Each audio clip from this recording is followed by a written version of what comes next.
case that's really come as a point of worry for Indian aviation industry and passengers at large. A serious safety lapse has rocked India's skies, and it involves the country's biggest airlines, Air India, which is now Tata run.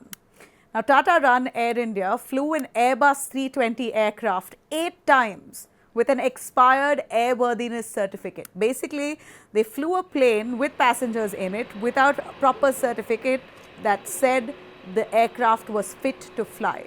These flights happened on November 24th and 25th before anyone caught it. Now, remember, airworthiness certificate isn't only just paperwork, it's legal safety clearance that confirms very clearly whether the aircraft is fit to fly or not. And this aircraft certificate had long expired. And without that certificate, a passenger flight should never take off. And this did multiple times. In fact, 8 times across 8 sectors, hundreds of passengers on board. And the mistake wasn't caught by automated safety checks. It was a manual review by an engineer that finally flagged this, after which the aircraft was immediately grounded. Remember, the DGCA, aviation regulator, has launched an investigation. They've promised to take action and look into this very closely.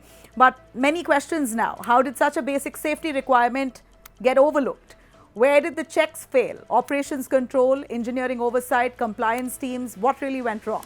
Why did manual scrutiny succeed where systems did not?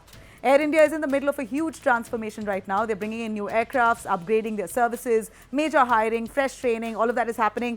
And let's not forget the Ahmedabad Air India crash that happened, that really has literally let the, at this point, put a lot of pressure and responsibility at the same time on Air India, all under Tata's revival plan. They're looking into this closely on all aspects, and a big glaring mistake like this was overlooked. That's what's shocking.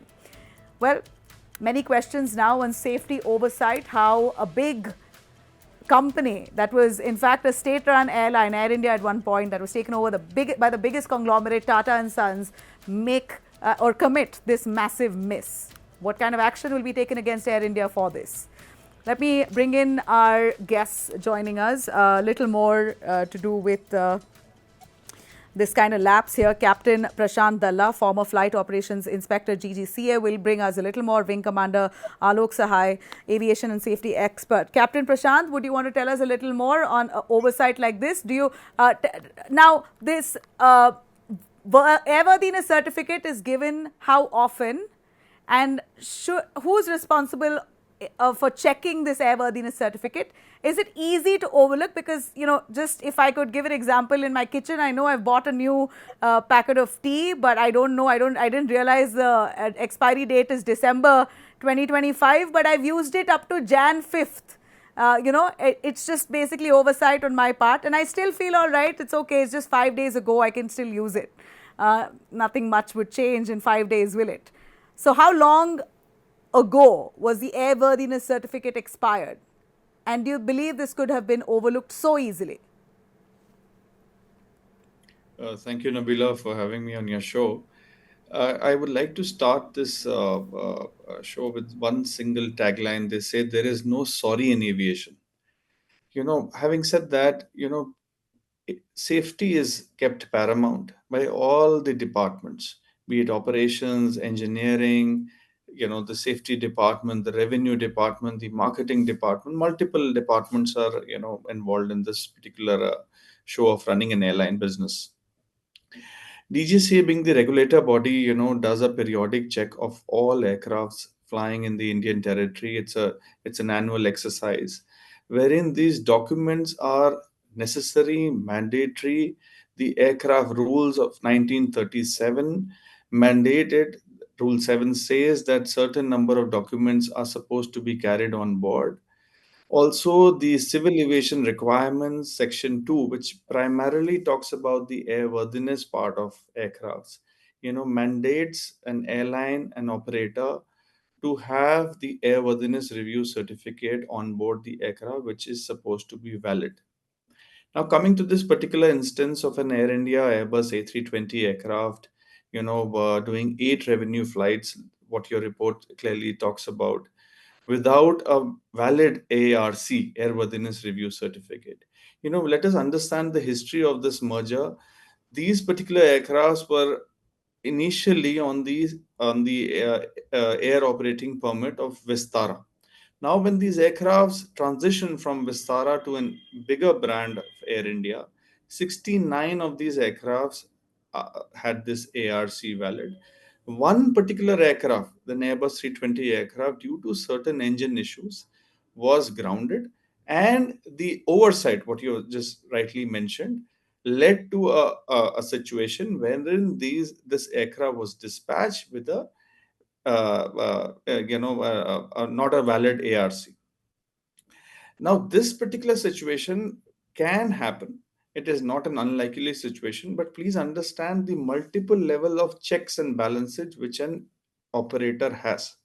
It is an oversight on the part of the pilot, on the part of the engineering department, on the part of the maintenance at large, and it can really would have led to a big safety mishap.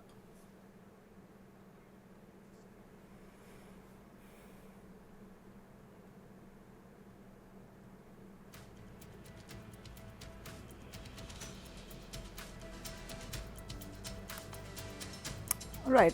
While we see that, Wing Commander Alok Sahai, could you tell us how can an aircraft with an expired airworthiness certificate operate 8 commercial flights? We understand one was a miss, two was a miss, but 8 commercial flights with hundreds of passengers. Do you believe the passengers are well within their right to sue them? First of all, I am not sure which exactly is that aircraft, but if a passenger finds out that this was what was done, their lives were gambled with, can they take them to court?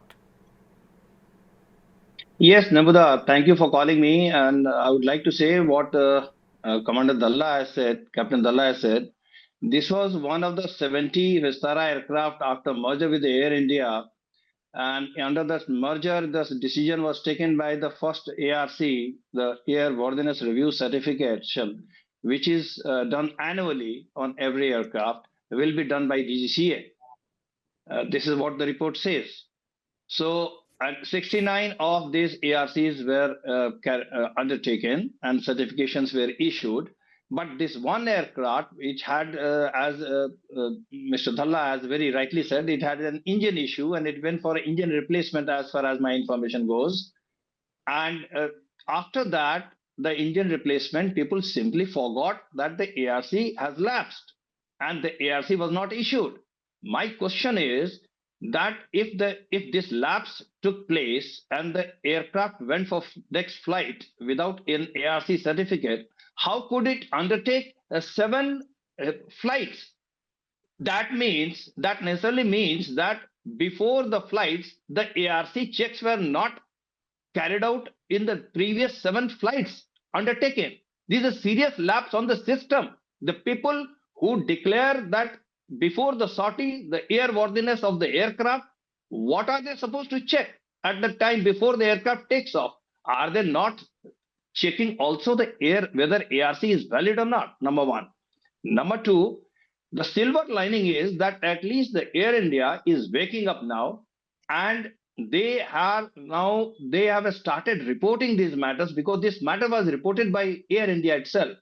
So this is a silver lining. But on the other hand, I tell you that in the last annual audit reports, the 7 level 1 cases were reported. Level 1 cases are the very serious lapses and which compromises the safety dangerously. So this is a serious thing. And in my opinion, DGCA must take very strict action against the people responsible for this lapse. How did these flights were undertaken without proper verification of the documents? And responsible people should be suitably punished for this, because as Captain Dalla has said that safety is our paramount concern. Of course, I have also been in aviation sector for a pretty long time, but this is the time we must fix the responsibilities now. Yes, Nebuda. Yeah, especially after the Air India crash in Ahmedabad, I feel at this point, Air India and every aviation company must ensure that they adhere to rules and strictly so. So, what kind of punishment do you believe they would get? Air India for risking the lives of passengers, overseeing that expiry date, if I could call it, of that aircraft. What punishment could they get, Captain Prashant? The aircraft rules of 1937 talks about section 6, if I'm not mistaken, talks about punishment and compounding offenses. Now, when you are in violation of a particular rule, which is laid down in the parliament and has the nod of the honorable courts, now it becomes very serious. When I'm sure certain fact finding, like Wing Kosai has just mentioned, it's a voluntary report. But please understand, there shouldn't be any immunity granted to that operator for this particular instance. Be it so that the violation is of a higher nature. You cannot operate revenue flights with about 180 passengers on board and try and play with the safety. So I'm sure there's going to be a financial penalty, as well as some heads must roll in this particular instance.